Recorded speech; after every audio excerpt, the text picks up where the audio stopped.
Document retention is always a questionable area for employers, and particularly for I-9s with the penalties, as we've discussed.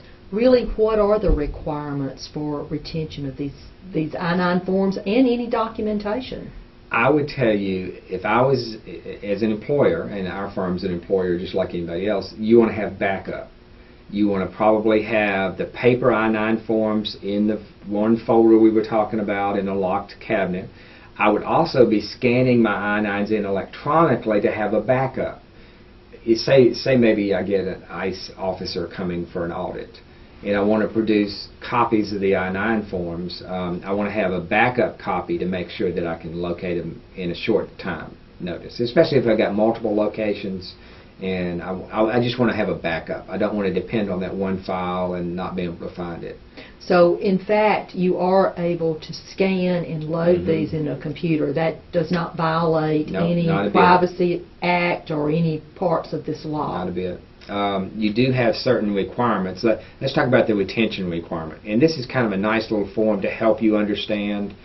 You have to retain an I-9 form for 3 years from the date it was filled out, completed, or from 1 year after the employee leaves you, whichever is longer.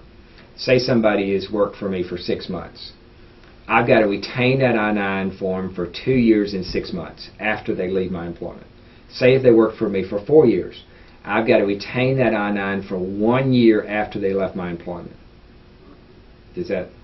It makes sense, okay. But it's just more paperwork to keep up with. That's why this form would be very valuable.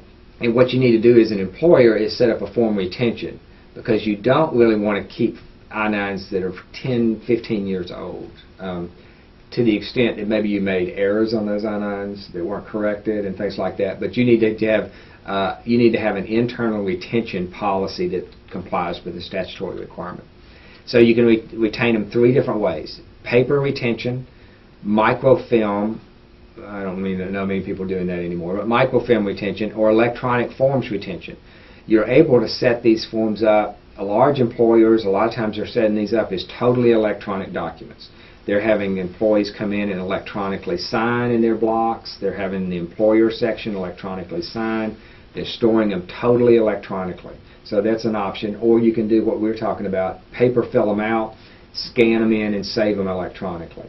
You've got to have ways to index them and retrieve them is the main issue. And you've got to make sure you've got backup. So if you're going to store them electronically, you want to have some other backup drives that you can retrieve those on. And that's just a good. But you can store them all, at least three different ways.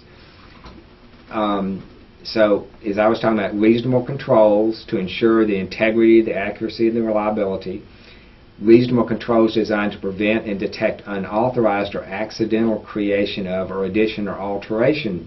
You want to make sure they can't be altered, that they're static documents. An inspection and quality assurance program that regularly evaluates the electronic generation or storage. An indexing system